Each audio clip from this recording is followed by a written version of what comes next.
Prime-time local news, serving the Lakeland and Midwest regions. Welcome back, everybody, to another edition of Primetime Local News. Just before the Easter break here, Connor Chan and Abby St. John here to wrap up the very short week here for you, including with our question of the day coming up later on the show. What are some Easter traditions, we're very close to Easter, that you have? So what are some things that maybe you did either now or when you were younger? Well, definitely all the traditions that I had were when me and my sister were both kids. Yeah. Now, not so much because we're both out of the house. But yeah, we did the traditional, we wake up, go to church, and then Easter egg hunt, pretty much that. Fair enough. I was kind of the same way, but we'll have all this and more coming up later on. But right now, let's head over to Brett Holden on location. Well, tonight we are here in Lashburn at the Lashburn Golf Course, and we will be speaking to Larry about how everything has come together for this year's golf season. They are a weekend into the golf season already, and as you can see, the greens have weathered perfectly from the winter as well. And we'll be speaking to him a little bit more on how they got these greens ready for this year's summer season. So that'll be coming up, but for now, let's head back into the studio where Abby has a look at your local news. Thanks, Brett. Well, after some delay, the street sweeping for the city will be soon underway. 3 new sweepers were delayed coming here as they were being used for hurricane season, but the sweeping will be starting in just a few weeks. For the first couple of weeks, as we'll concentrate on the downtown area and then onto the highways and some of the arterials. We're hoping to get into our double shifting in our residential street sweeping starting May 6th. At that point in time, we'll be running 24 hours around the clock from 6 a.m. Monday morning to 6 a.m. Friday morning. As the sweepings will be taking place all week, they want residents to clear out their garbage cans on the specific days. Areas that have garbage pickup that day, we won't be in there. We'll be doing industrial areas or some of the arterial roads. So we ask that residents there, please don't put your garbage out till 7 p.m. the night before garbage is picked up, and please have it removed 7 p.m. the day it is picked up. It just helps us out so much, and then we're not out moving them so we can roll into the areas the next day. Visit the City of Lloydminster's website for more information. The City of Lloydminster is encouraging businesses and residents to join them in spring cleaning activities during Pitch-In Week starting on April 28th. During the week, residents and community groups are encouraged to sweep sidewalks, pick up trash, and do some other cleaning around the properties and community spaces. The city is encouraging everyone to come out on May 2nd for the downtown area pitch-in event, but if you are unable to attend, there are still ways to take part. Able to make it to the May 2nd downtown cleanup, they can organize their own cleanup groups within their own neighborhoods. We are preparing Pitch-In Week kits for cleanup groups, so this kit would have basically everything that they need to do the cleanup. Part of Pitch-In Week is the Household Hazardous Waste Roundup, held on May 4th at the Lloyd X to give residents an opportunity to dispose hazardous waste properly.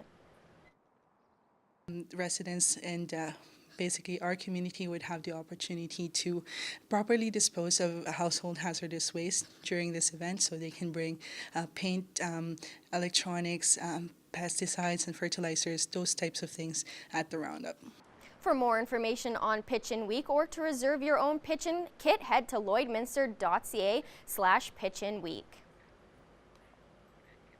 Since 2011, Lower Shannon Farms has been providing residents in the Lloydminster area with local food for their tables. Eric Bay has more on the family-run farm in this week's BioClean Business Bio.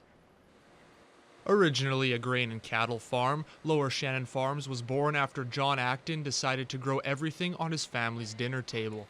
The opportunity came in 2011 for us to have our own greenhouse, and he phoned me up I was in college and said, what do you think? Is this a good idea? And I was like, I was already in college for nutrition, and food has always been a passion of mine, so I was like, yeah, let's do it. Kelsey, who started out by working on the farm in the summers before joining the operation full-time, says that growing food for others to enjoy is very rewarding.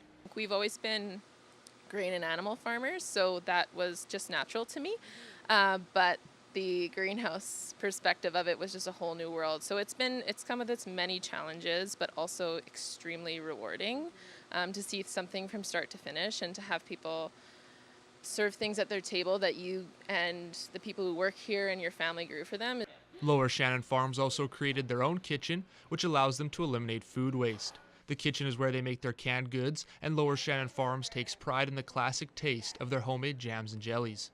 We now have kind of a niche market where we do a lot of canning, so different jams and jellies and stuff like that. And the whole piece of that is we want to bring something that a lot of people say they haven't found since their grandma used to do, and kind of those classic things, but also be creative and do different things with different products that people wouldn't even have heard of and get people excited about their food.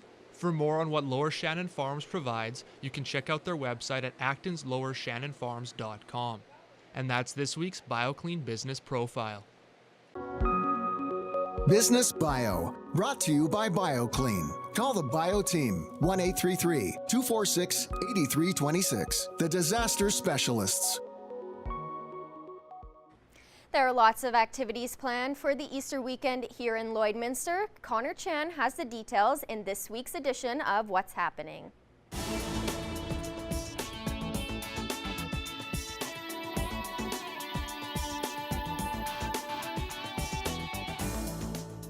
Well, if you're looking for some Easter activities for the long weekend, why not come down to the Lloydminster Cultural and Science Center for dip dyeing, Easter eggs, and Pasanka. For those kids that are under 10, they get to dip dye some eggs and make them all pretty using glue, glitter, and some stickers. And for those kids that are over 10 years old, they get the opportunity to learn about the traditional way of decorating Easter eggs through Ukrainian Pasanka methods and tools. If you want to come down here, it starts on April 19th till the 20th. There's no registration required. It starts at 10 a.m. and runs until 2 p.m. Coming up next Saturday, it's the Comedy Night and Dance at the Hillbond Centennial Arena. Join them for a night of fun, including a nice supper sponsored by the Lloydminster District Co-op. They'll also feature both live and silent auctions, featuring music from the Perry James Experience and with special guests, the Prairie Dogs. Tickets are just $40 a person, and it runs from 5:30 p.m. until 2 a.m. This week, we want you to win some great music from none other than Ariana Grande with her new album, Thank You Next. It includes some hit singles, including 7 Rings, Break Up With Your Girlfriend, I'm Bored, and the headline, Thank You Next. If you want to win a copy, it's really easy. All you got to do is submit your name and daytime phone number to tvcontest@newcap.ca. Big thanks to John over at Universal Music Canada for sending us the music. And there's still time for you to register for the Jamin Built MS Walk coming up on May 4th. You have the option to do either the 1, the 5, or the 10K routes over at Bud Miller Park. If you want to register, you can register online or give them a MS Society of Lloydminster a call at 780-871-0513. Well, whatever you choose to do this weekend, I hope you have a great one. I'm Connor Chan, and that's what's happening.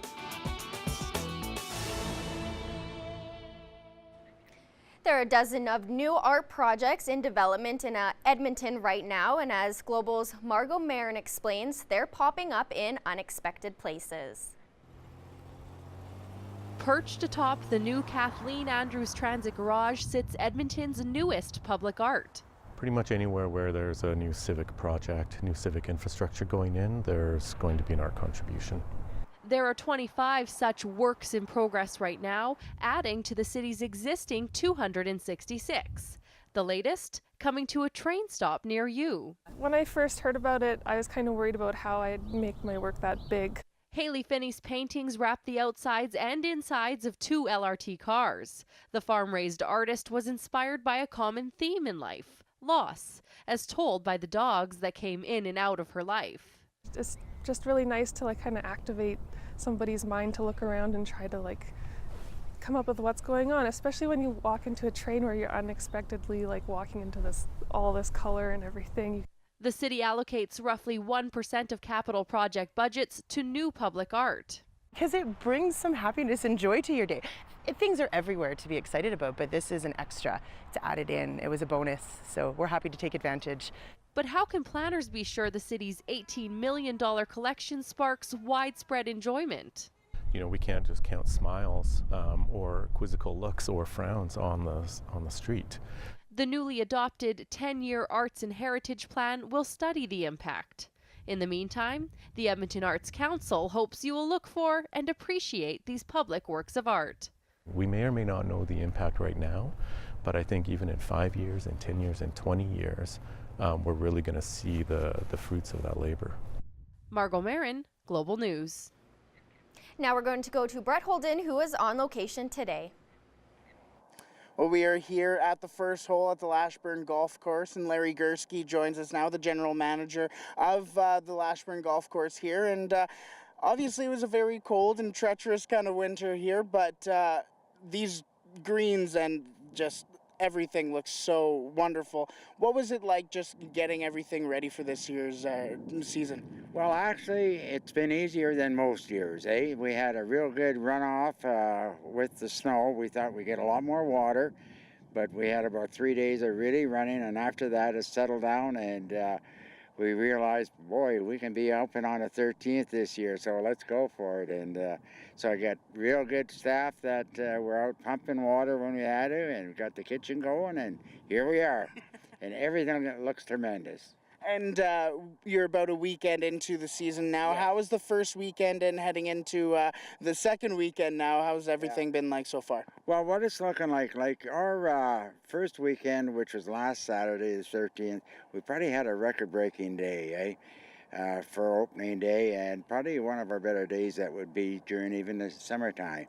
And this weekend, and Sunday was great, and then this weekend is really booking up, so it's looking good if the weather hangs in there. Beautiful. Well, we'll have a little bit more coming up from here at the Lashburn Golf Course, and we'll be speaking to Larry a little more as well. But for now, let's head back into the studio. All right, thanks very much, Brett. Taking a look at your current temperatures right now, 15 degrees right now for us here in the border city right now, and mostly some cloud coverage there. Take a look at some other records for this time of year. 23 degrees was our warmest day back in 2016, while -9 was our coldest back in 2012. As we take a look at that satellite radar map, as I'm a little bit bigger than usual, it's mostly cloudy right now, mostly cloud coverage for the area, as we're going to see over the Easter weekend, but we're still going to get some sunshine and nice weather for you to go out and do some Easter activities if you want to go out and do some Easter egg hunts outside. Take a look at some current temperatures right now. 15 in Cold Lake right now, 15 in Lloydminster, 15 also out in Melfort and Prince Albert, 15 also out in Edson, 16 degrees out in Whitecourt, 17 for Edmonton and Rocky Mount House, and 14 degrees out in Jasper. Let's take a look at a little more in-depth look to your regional temperatures right now. 6 degrees overnight North Battleford with mostly cloudy skies there. 16 degrees for tomorrow is the daytime high with mostly cloud coverage and a bit of sun there. 5 degrees overnight in Cold Lake with some cloud coverage. 13 degrees tomorrow for their daytime high as they're going to get some clouds throughout the daytime. For us here in Lloydminster, 5 overnight and 13 degrees tomorrow with a bit of sun and mostly cloud coverage overnight. Heading into the next 3 days, 11 degrees on Saturday where the sun should come out a little bit more with a low there of 1 and a high of 12 there on Sunday with a low there of -1. Averages for this time of year, 11 degrees usually is the daytime high and -1 is the average low for this time of year. So right around the ballpark there for the daytime highs, a little bit lower for the daytime lows. And we'll have more primetime local news coming up after the break.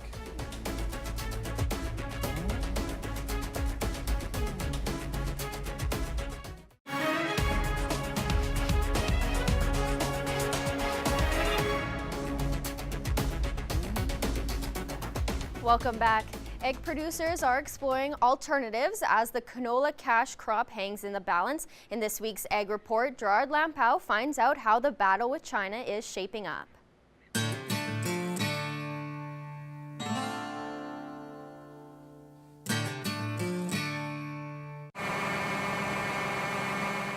We've got a great product here in Canada, a very high-quality product that's appreciated by our customers around the world. We send canola to around 50 countries in the world. With China shutting the front door on Canada's canola seed, the industry is digging deep. Brian Innes with the Canola Council of Canada is perplexed as the Chinese have flagged the quality of the product. So the concerns raised by China are a bit puzzling to us.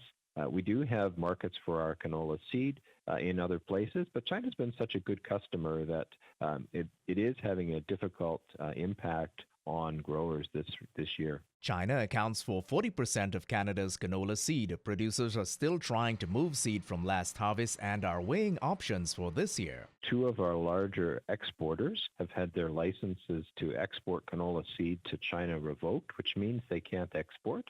And we're also seeing that Chinese buyers are unwilling to purchase canola seed at this time. Canadian exporters are looking to switch it up. Our grain exporters do send canola seed to a number of places around the world, and there are countries like Pakistan and Bangladesh, Europe, and the United Arab Emirates that can take more canola seed than we've been sending them.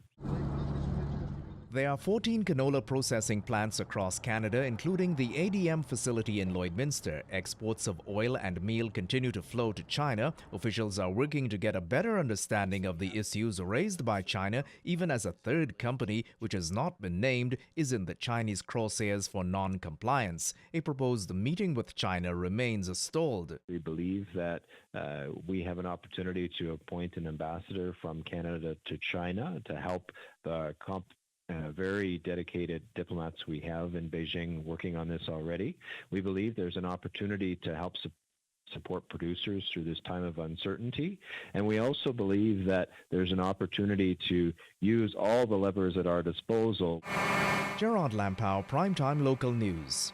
This Ag Report is brought to you by the Lloydminster Co-op Agro Centre. Depend on them for product, tools, and expert advice. Shop at your local Lloyd Co-op Agro Centre with branch locations in Lashburn and Neilburg. That is it for your ag news. Sports is next, but first, here's a look at your egg prices.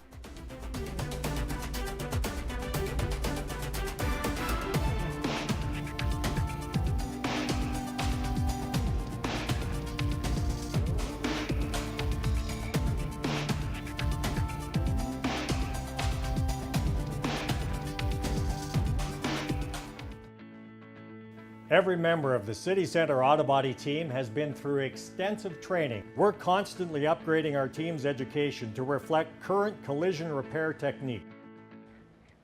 Lakeland student athletes are into their final academic stretch for the year with exam week before a long 4 months of summer training. As Josh Ryan explains, the men's basketball team doesn't plan on settling on this year's 5th place finish. Since coming to Lloydminster in 2015, Tay Holiday has seen significant development for his team and his school. For my team, my coach, my school, the community, I like how we've grown, our fan base has grown. It's been a lot of growing since I've been here, since my first year. After a challenging season where the Rustlers dressed only 8 players in the first half, Coach Sheree Thomas is determined that they won't be undermanned next year. This year we want to have that 12-man roster that's ready to go at all times, and then some. It's trial and error, but we're being aggressive this year. There's a possibility that every player from the roster that finished 5th at the conference championship will be back, as well as a few former players that are interested in using their final year of eligibility. So there'll be a lot of players that came in with me my first year that have grown, so that would mean a lot for them to come back for their 5th year and add some experience. Along with the additional depth, getting to championship contention depends on Holiday's growth from solid two-way player to MVP candidate. The 4th-year forward has embraced his captaincy on the squad, which requires more than scoring. Not necessarily saying like points, but being a leader, trying to keep everyone intact, trying to keep the goal alive. Thomas believes that Holiday's all-tournament performance in March showed he's capable of reaching another level. He's a player that could be an all-Canadian, player of the year, best player in Canada if he puts his mind to it. If he plays like he did in provincials, it'd be hard to stop him, but he really has to put his mind to it, and that's the next step for him. And the off-season work of the rest of the group will say a lot about the team's prospects come 2020. I'm hoping, some of the guys stay here actually this year and get some work in with me. We're trying to go for a championship. That's the goal every year. I hope it sinks in this year and they come back with a focus, ready to go. Josh Ryan, Primetime Local Sports. And now we're going to take it over to Brett Holden, who was on location today. Well, we're back here at the Lashburn Golf Course, and Larry Gursky joins us once again. And Larry, I want to talk to you about your guys' youth program. Obviously, golf may not necessarily be for the youth right now, but as everyone kind of grows up, we see these wonderful greens, and I want to get on this golf course right now. But let's talk about your youth programs that you guys have set up for this year. Well, Brett, what we got going, which we started 2 years ago, this will be our 3rd year, where any youth under 14 that come with a parent or a grandparent golf for free. If they need a set of clubs, we don't charge them. They're there for their use, eh? And every year we contact all the small towns around here, Neilburg, Maidstone, Hillmont, and any kids under 14, we will give them golf lessons 2 half-hour lessons for $5. It's $5 just covers a commitment that you don't put your name down, that you're gonna be here. And we have a certified instructor that does it, and it's all group lessons with a maximum of 6 in a group. And it's been a real well attended program for the kids, and that's what we're looking for. Now, we're running a little bit out of time here, but I do want to talk about just the importance that kind of youth involvement and youth kind of movement has, not only for here, but the game of golf as well. Yeah. Well, the game of golf, you know, we need the younger people out. Definitely. We got to start at the young people to that's where our programs go, and it gets the parents involved with them, and it can be a family-oriented program, you know. So that's what we're looking at, eh? Yeah. Absolutely. Well, and of course we have the younger golfers too that people look up to, and Spieth and Ricky Fowler as well. So hopefully some people will come out as well. So we'll have a little bit more coming up from here at the Lashburn Golf Course. But for now, let's head back in the studio. All right, thanks very much, Brett. Taking a look at some other current temperatures right now. 15 degrees for us. We're currently here in Lloydminster. 14 out in Marwayne and St. Paul. 17's out in Edmonton and Vegreville. 17 also down in Provost and Wainwright. 16 for Bonnyville and Lac La Biche. 15 for both Cold Lake and Pierceland. Out in Saskatchewan, 15 degrees out in Maidstone. 17 for North Battleford. 14 in both Meadow Lake and St. Walburg. 18 degrees in Macklin right now. Other temperatures right now, 13 degrees in Laloche and Buffalo Narrows. 15 degrees for Lorange and Flin Flon, 12 degrees out in South End, 11 for Wollaston Lake, 9 for Stony Rapids and Fort Chippewa, 13 degrees out in Grand Prairie, 12 for Slave Lake, 15 for Peace River, 17 for Fort McMurray right now, and 15 degrees for High Level right now. Take a look at southern Alberta. We see our first 20-digit number there in Medicine Hat is the first one we've seen in a long time there. So 20 for Medicine Hat, 18 degrees for Lethbridge, 19 out in Calgary, Coronation sitting at 17 degrees, and Banff sitting at 11. Over in southern Saskatchewan, 15 degrees right now out in Swift Current, 17 for Moose Jaw, 19 for Kindersley, 14 degrees out in Yorkton, and 13 degrees out for Estevan. As we head to the Good Friday, heading into tomorrow,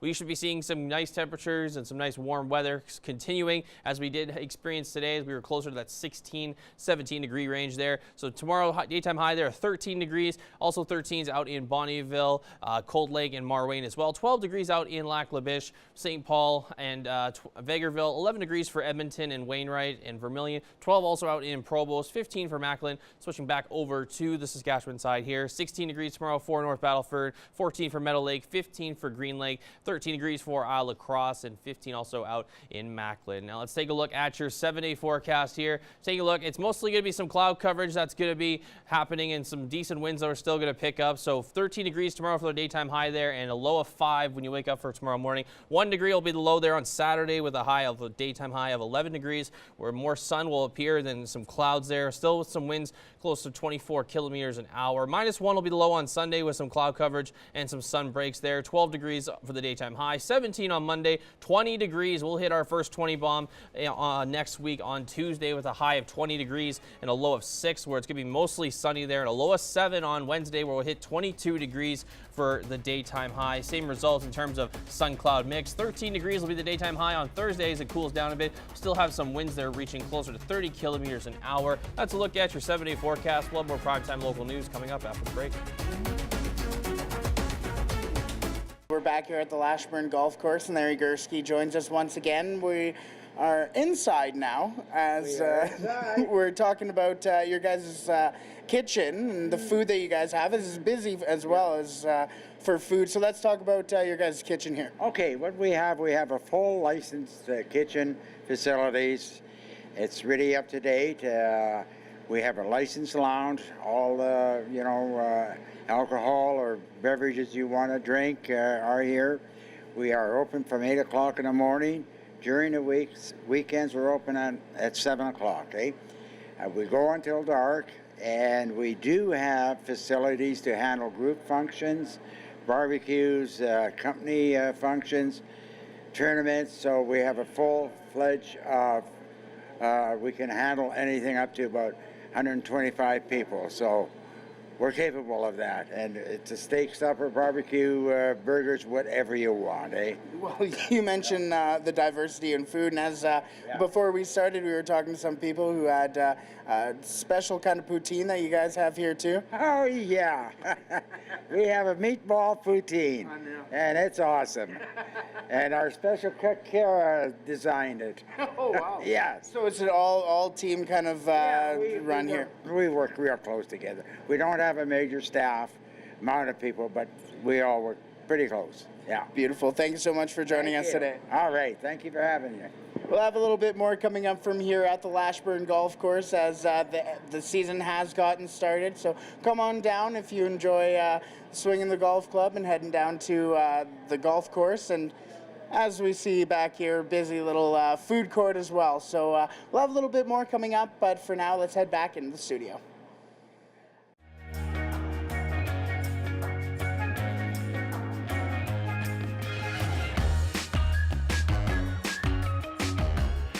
All right, with Easter just a few days away, we asked today on our social media, question of the day, what are some of your Easter traditions? Just want to read a few of the comments. Egg coloring, that's always a classic Oh yeah, one. that is one that Very everyone classic. does. Exactly. Eating chocolate. Yep, Eating that's a all good the one. Chocolate. Yeah, that's, Sign up for that's that one. Coloring eggs followed by egg wars, which is, Oh, interesting. don't know what that is, but it sounds fun. Yeah, that sounds fun. There's egg rolling as well, was another one. And, you know, making baskets, making those Easter baskets. Those Yeah. are always really popular. Yeah, those are definitely some good ones. I remember, you know, the typical egg hunt after church. And then as me and my sister grew older, my mom would just put together baskets for us, and we would open them in the morning. But yeah, egg hunts were definitely the big thing, and decorating them a few days before as well. See, my family was not big on egg decorating at all. Like, my dad would just maybe hide those like small chocolate eggs like around the house for both me and my sister. And then of course, you know, Easter baskets as well were another big thing in our house. So, you know, not really fully big on Easter because there's other holidays that we're big on, but you know, we still celebrated nonetheless. Yeah, my mom kind of went a little hard. She'd have like the plastic eggs that she'd fill with chocolate, but she would fill bigger eggs with dog treats and hide them for my dog. So that was... So your dog had more love than you and your sister. Well, no, I wouldn't say that, but she got the bigger eggs, so maybe just a little bit. Maybe just a little bit. Well, well, speaking of dogs, we're going to announce our pet winner in the next hour. So let's take a look at some of the pets that are eligible for today. So this is Rascal. Oh, what a submitted cute there by cat. Michelle. Very adorable Love indeed. him. Next up, we have Stella. Oh, just spread eagle. I love it. Taking a nap, ready for the week. This is Sam and Combo. Oh, they're probably... well, the cat's not loving it. Yeah, but the dog is trying. Yeah, really he's trying. He's really trying. Next, this is Jojo, Nessa, and Boston. Oh, adorable. Nice little trio there. Love it. And last but not least, this is Rosie. Oh, what a sweet little girl. Very, very adorable. Well, if your Love pet it. was shown on this week, you're automatically entered to win a Lloydminster Pet Pad gift card, which we're giving away at the end of the second hour of Primetime Local News. We want to see your pets. Send photos of your pet and their name to our Facebook, Twitter, or Instagram to have them featured on Pet of the Day. Your name will be entered into a weekly draw for a gift certificate from the Pet Pad.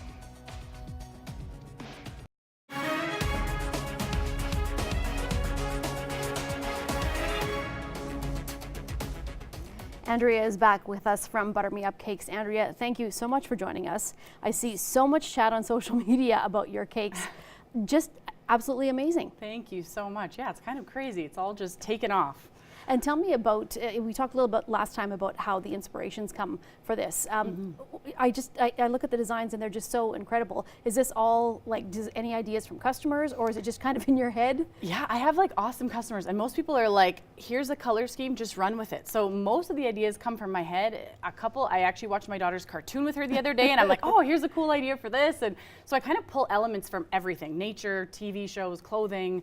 Yeah, it really comes from everywhere. And one thing about your cakes is everything on the cakes is edible. Everything's edible. Unless a customer requests like numbers or something that I do in glittered paper, everything is always edible. Okay, well, let's take a look at some of those cakes now because they're just amazing. So we'll have a look at some of the pictures here. Okay, tell me about this first one, Andrea, here. So that one was awesome. I did that actually for the hair studio for Joan. They were celebrating a big anniversary of her salon. So she basically gave me creative freedom on that one, and I went with something that was classy and funky, just like Joan. Okay, and the next one here?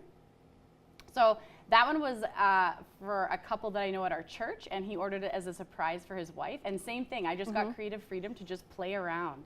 And fillings are customizable as well? Absolutely, For the inside? Okay, let's look at the next picture.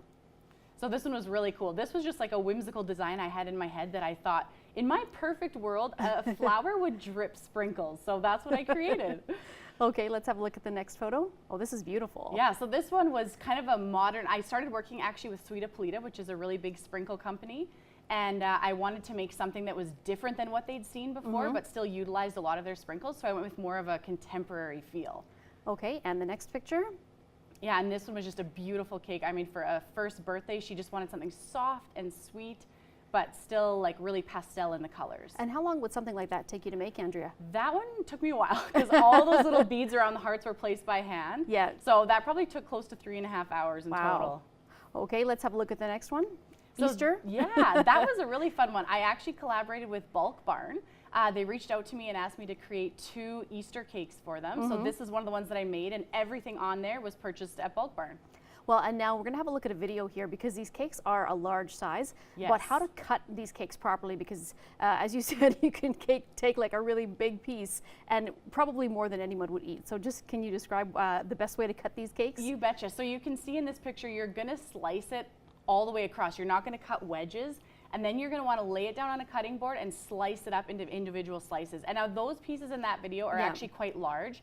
You could slice them again in half. Okay, so you can make them even smaller. Yeah, basically. they will actually serve a lot of people. You're not going to cut it in a wedge like a traditional cake because they're so tall. Now, you have a pop-up shop coming up, which is really quite unique and fun. So people actually get to test out some of your products. Tell me about date and location and what your plans are. For sure. So I'm collaborating with 2 other local businesses, Boreal Babe and Emma and April. They both sell kids' clothes. And then we are going to be May 4th. From 10 a.m. to 4 p.m. we'll be at the Dream Forest office space. Okay. And we're just doing a pop-up shop there. I'm hoping to sell cookies and macarons, slices of my cake. So I have so many people that want to try my stuff, but they don't have an event. So this is their chance. And now, before the wait time was about 2 weeks, that's now changed if somebody wants to place an order. Yeah, I'm kind of booking that 6 to 8 weeks in advance. So if you know you want to go with me for a cake, the sooner you can let me know, the better. And how do they get in touch with you, Andrea? What's the best way for that? Social media is still my go-to. I have everything in writing that way, and we can go through all the details. So Instagram, Facebook, email, any of those are great. Okay, well, Andrea, thank you so much for joining us. Thank Your you. cakes are beautiful. I had a chance to taste the carrot cake version. Delicious. So I'm sure we'll be chatting with you once again, and good luck with the pop-up shop. Thank you so much.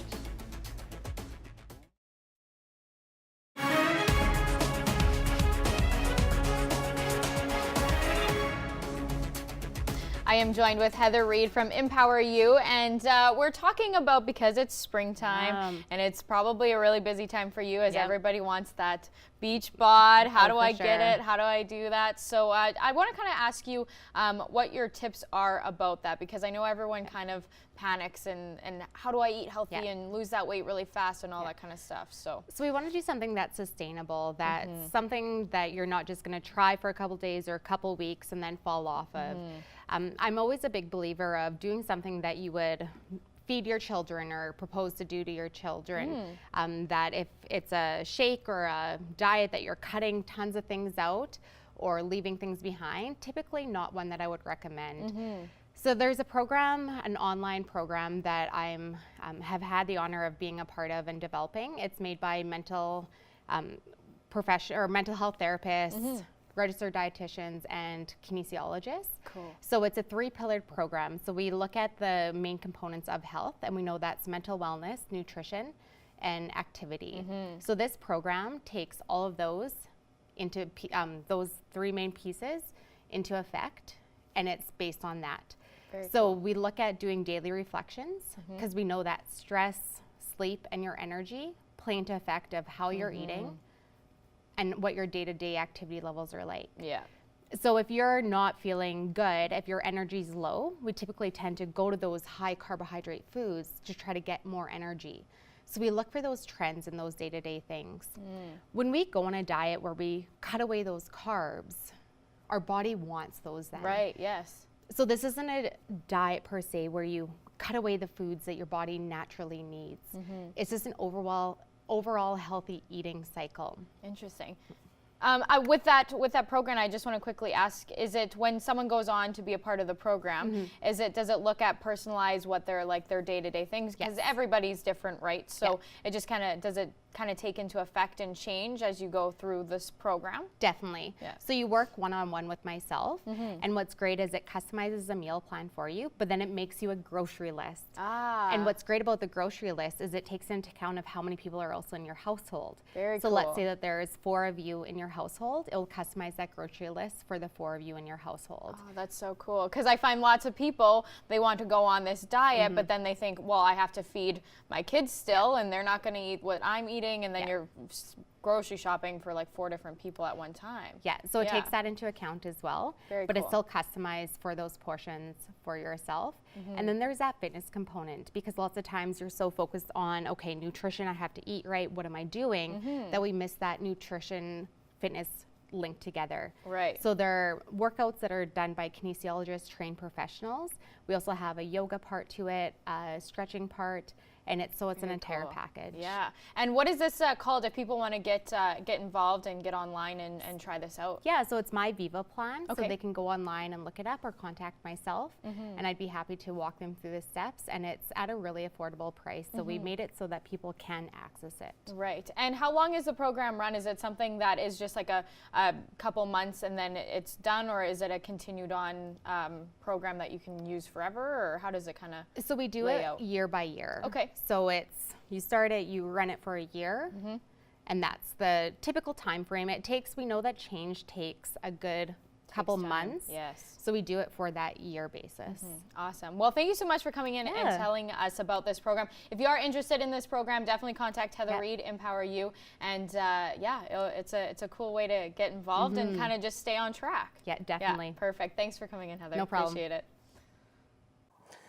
Well, today we are down here in Lashburn as we came to the Lashburn Golf Course to speak to Larry about how they got everything ready from the winter into the spring and summer months, as we were behind earlier at the greens, and just how nice they had that already, as well as we spoke about some youth programs that they have coming up as well for the youth. If they come with a parent and they are under the age of 14, they are able to golf for free, and as well as some golf lessons as well for youth coming up as well. So look out for those coming up here in Lashburn as well. We'll have a little bit more coming up in the next hour from here in Lashburn at the golf course. But for now, let's head back into the studio where Abby and Connor will wrap up the first hour of tonight's show. All right, thanks very much, Brett. Well, it's that time of the show where we get to announce the winner of our Pet Pad gift card. So let's take a look and see who the lucky pet is to win this week. And it's the trio. Aww, it's the Three Musketeers. Yeah, it's the trio, Jojo, Nessa, and Boston. Well, congratulations to you three. We'll be in contact and details to pick up your Pet Pad gift card. But that's going to do it for us this week, folks. Have a great weekend.